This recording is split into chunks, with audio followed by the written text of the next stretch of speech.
Le premier veille et nourrit les siens, tandis que le second se relâche et vit dans la débauche. Cette image nous encourage à rester fermes dans la foi et à servir les autres, plutôt que de nous laisser aller à la désillusion. Deuxième signe, l'Église éprouvée. Jésus annonce que les croyants seront persécutés.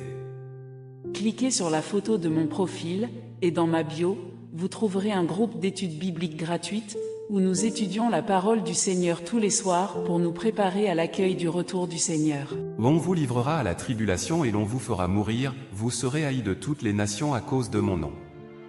L'Église traversera plusieurs épreuves. Persécution externe, opposition politique, pression culturelle, incompréhension des proches. Affaiblissement interne, l'amour de beaucoup se refroidira à cause de l'augmentation de l'iniquité. Réduction du nombre des fidèles, Jésus s'interroge, quand le Fils de l'homme viendra, trouvera-t-il la foi sur la terre? Jésus illustre cette situation par la parabole des 10 vierges, 5 sages, prévoyantes, avaient de l'huile pour leurs lampes, 5 folles, insouciantes, n'en avaient pas. Cette huile représente la vie spirituelle entretenue par une relation constante avec Dieu. Ceux qui n'auront pas pris soin de leur foi risquent d'être surpris par l'arrivée de l'époux. Ainsi, les épreuves ne visent pas à détruire l'Église, mais à l'épurer. Comme l'or est purifié par le feu, la foi des croyants fidèles deviendra plus précieuse. Troisième signe, le rôle central de Jérusalem. Jésus attire notre attention sur un événement particulier. Lorsque vous verrez l'abomination de la désolation dont a parlé le prophète Daniel, établie en lieu saint. Le prophète Daniel prédit qu'un pouvoir profanera le sanctuaire et imposera sa volonté au peuple de Dieu. L'évolution de Jérusalem dans l'histoire constitue donc un signe à surveiller attentivement. Jésus illustre cette période par la parabole des talents, chaque serviteur reçoit une responsabilité et doit la fructifier. Cliquez sur la photo de mon profil, et dans ma bio, vous trouverez un groupe d'études bibliques gratuites, où nous étudions la parole du Seigneur tous les soirs pour nous préparer à l'accueil du retour du Seigneur. Ainsi, face aux signes précurseurs, nous sommes appelés à nous engager activement dans l'œuvre du Seigneur. Quatrième signe, des bouleversements cosmiques et le retour glorieux du Christ. Jésus annonce.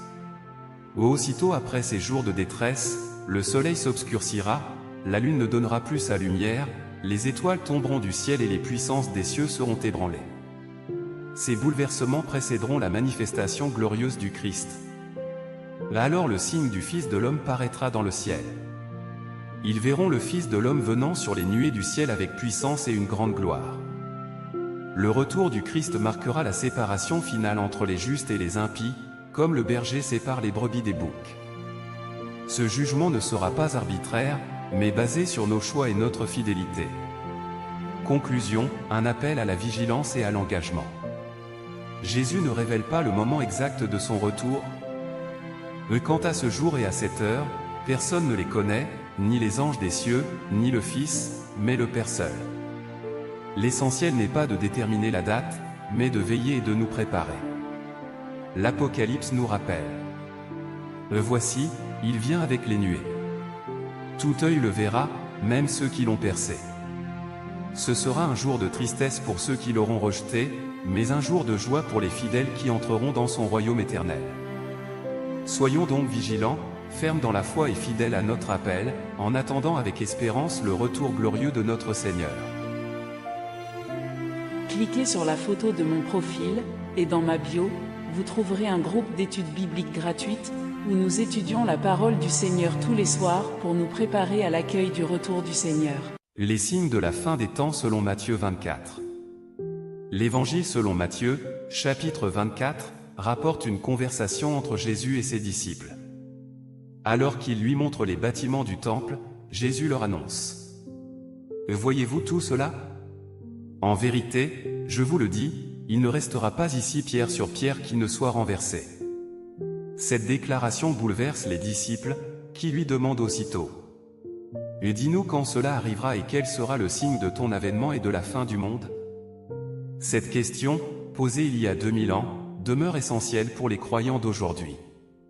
Jésus répond en mentionnant 4 signes majeurs, non pour semer la peur, mais pour nous appeler à la vigilance. Ces signes nous rappellent que Dieu dirige l'histoire et accomplit son dessein au moment opportun. Premier signe, des catastrophes sans précédent. Jésus prévient. Vous entendrez parler de guerre et de rumeurs de guerre. Une nation s'élèvera contre une nation, un royaume contre un royaume. Il y aura des famines et des tremblements de terre en divers lieux. Ces paroles résonnent particulièrement aujourd'hui. Conflits, catastrophes naturelles, pandémies, notre monde est secoué par des crises multiples. Mais Jésus compare ces événements aux douleurs de l'enfantement, annonçant une époque nouvelle. Il met aussi en garde contre les faux Christ qui tromperont beaucoup de gens.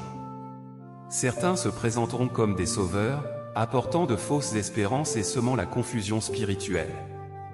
Jésus illustre la réaction des croyants face à ces épreuves par la parabole du serviteur fidèle et du serviteur infidèle. Le premier veille et nourrit les siens, tandis que le second se relâche et vit dans la débauche. Cette image nous encourage à rester fermes dans la foi et à servir les autres, plutôt que de nous laisser aller à la désillusion. Deuxième signe, l'Église éprouvée. Jésus annonce que les croyants seront persécutés. Cliquez sur la photo de mon profil, et dans ma bio, vous trouverez un groupe d'études bibliques gratuites, où nous étudions la parole du Seigneur tous les soirs pour nous préparer à l'accueil du retour du Seigneur. On vous livrera à la tribulation et l'on vous fera mourir, vous serez haïs de toutes les nations à cause de mon nom. L'Église traversera plusieurs épreuves. Persécution externe, opposition politique, pression culturelle, incompréhension des proches. Affaiblissement interne, l'amour de beaucoup se refroidira à cause de l'augmentation de l'iniquité. Réduction du nombre des fidèles, Jésus s'interroge, quand le Fils de l'homme viendra, trouvera-t-il la foi sur la terre? Jésus illustre cette situation par la parabole des 10 vierges, 5 sages, prévoyantes, avaient de l'huile pour leurs lampes, 5 folles, insouciantes, n'en avaient pas. Cette huile représente la vie spirituelle entretenue par une relation constante avec Dieu. Ceux qui n'auront pas pris soin de leur foi risquent d'être surpris par l'arrivée de l'époux. Ainsi, les épreuves ne visent pas à détruire l'Église, mais à l'épurer. Comme l'or est purifié par le feu, la foi des croyants fidèles deviendra plus précieuse. Troisième signe, le rôle central de Jérusalem. Jésus attire notre attention sur un événement particulier. Lorsque vous verrez l'abomination de la désolation dont a parlé le prophète Daniel, établie en lieu saint. Le prophète Daniel prédit qu'un pouvoir profanera le sanctuaire et imposera sa volonté au peuple de Dieu. L'évolution de Jérusalem dans l'histoire constitue donc un signe à surveiller attentivement. Jésus illustre cette période par la parabole des talents, chaque serviteur reçoit une responsabilité et doit la fructifier. Cliquez sur la photo de mon profil, et dans ma bio, vous trouverez un groupe d'études bibliques gratuites, où nous étudions la parole du Seigneur tous les soirs pour nous préparer à l'accueil du retour du Seigneur. Ainsi, face aux signes précurseurs, nous sommes appelés à nous engager activement dans l'œuvre du Seigneur. Quatrième signe, des bouleversements cosmiques et le retour glorieux du Christ. Jésus annonce. Aussitôt après ces jours de détresse, le soleil s'obscurcira, la lune ne donnera plus sa lumière, les étoiles tomberont du ciel et les puissances des cieux seront ébranlées. Ces bouleversements précéderont la manifestation glorieuse du Christ. Alors le signe du Fils de l'homme paraîtra dans le ciel. Ils verront le Fils de l'homme venant sur les nuées du ciel avec puissance et une grande gloire. Le retour du Christ marquera la séparation finale entre les justes et les impies, comme le berger sépare les brebis des boucs. Ce jugement ne sera pas arbitraire, mais basé sur nos choix et notre fidélité. Conclusion, un appel à la vigilance et à l'engagement. Jésus ne révèle pas le moment exact de son retour. Quant à ce jour et à cette heure, personne ne les connaît, ni les anges des cieux, ni le Fils, mais le Père seul. L'essentiel n'est pas de déterminer la date, mais de veiller et de nous préparer. L'Apocalypse nous rappelle. Voici, il vient avec les nuées. Tout œil le verra, même ceux qui l'ont percé. Ce sera un jour de tristesse pour ceux qui l'auront rejeté, mais un jour de joie pour les fidèles qui entreront dans son royaume éternel. Soyons donc vigilants, fermes dans la foi et fidèles à notre appel, en attendant avec espérance le retour glorieux de notre Seigneur. Cliquez sur la photo de mon profil, et dans ma bio, vous trouverez un groupe d'études bibliques gratuites, où nous étudions la parole du Seigneur tous les soirs pour nous préparer à l'accueil du retour du Seigneur. Les signes de la fin des temps selon Matthieu 24. L'Évangile selon Matthieu, chapitre 24, rapporte une conversation entre Jésus et ses disciples. Alors qu'il lui montre les bâtiments du temple, Jésus leur annonce: « Voyez-vous tout cela? En vérité, je vous le dis, il ne restera pas ici pierre sur pierre qui ne soit renversée. » Cette déclaration bouleverse les disciples, qui lui demandent aussitôt: « Et dis-nous quand cela arrivera et quel sera le signe de ton avènement et de la fin du monde ?» Cette question, posée il y a 2000 ans, demeure essentielle pour les croyants d'aujourd'hui. Jésus répond en mentionnant 4 signes majeurs, non pour semer la peur, mais pour nous appeler à la vigilance. Ces signes nous rappellent que Dieu dirige l'histoire et accomplit son dessein au moment opportun. Premier signe, des catastrophes sans précédent. Jésus prévient: « Vous entendrez parler de guerre et de rumeurs de guerre. Une nation s'élèvera contre une nation, un royaume contre un royaume. Il y aura des famines et des tremblements de terre en divers lieux. » Ces paroles résonnent particulièrement aujourd'hui. Conflits, catastrophes naturelles, pandémies, notre monde est secoué par des crises multiples. Mais Jésus compare ces événements aux douleurs de l'enfantement, annonçant une époque nouvelle. Il met aussi en garde contre les faux Christ qui tromperont beaucoup de gens. Certains se présenteront comme des sauveurs, apportant de fausses espérances et semant la confusion spirituelle. Jésus illustre la réaction des croyants face à ces épreuves par la parabole du serviteur fidèle et du serviteur infidèle. Le premier veille et nourrit les siens, tandis que le second se relâche et vit dans la débauche. Cette image nous encourage à rester fermes dans la foi et à servir les autres, plutôt que de nous laisser aller à la désillusion. Deuxième signe, l'Église éprouvée. Jésus annonce que les croyants seront persécutés. Cliquez sur la photo de mon profil, et dans ma bio, vous trouverez un groupe d'études bibliques gratuites, où nous étudions la parole du Seigneur tous les soirs pour nous préparer à l'accueil du retour du Seigneur. On vous livrera à la tribulation et l'on vous fera mourir, vous serez haïs de toutes les nations à cause de mon nom. L'Église traversera plusieurs épreuves. Persécution externe, opposition politique, pression culturelle, incompréhension des proches. Affaiblissement interne, l'amour de beaucoup se refroidira à cause de l'augmentation de l'iniquité. Réduction du nombre des fidèles, Jésus s'interroge: quand le Fils de l'homme viendra, trouvera-t-il la foi sur la terre?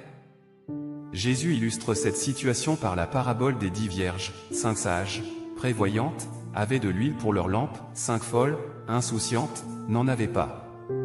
Cette huile représente la vie spirituelle entretenue par une relation constante avec Dieu. Ceux qui n'auront pas pris soin de leur foi risquent d'être surpris par l'arrivée de l'époux.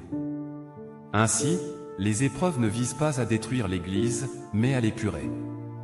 Comme l'or est purifié par le feu, la foi des croyants fidèles deviendra plus précieuse. Troisième signe, le rôle central de Jérusalem. Jésus attire notre attention sur un événement particulier. Lorsque vous verrez l'abomination de la désolation dont a parlé le prophète Daniel, établie en lieu saint. Le prophète Daniel prédit qu'un pouvoir profanera le sanctuaire et imposera sa volonté au peuple de Dieu. L'évolution de Jérusalem dans l'histoire constitue donc un signe à surveiller attentivement. Jésus illustre cette période par la parabole des talents: chaque serviteur reçoit une responsabilité et doit la fructifier. Cliquez sur la photo de mon profil, et dans ma bio, vous trouverez un groupe d'études bibliques gratuites, où nous étudions la parole du Seigneur tous les soirs pour nous préparer à l'accueil du retour du Seigneur. Ainsi, face aux signes précurseurs, nous sommes appelés à nous engager activement dans l'œuvre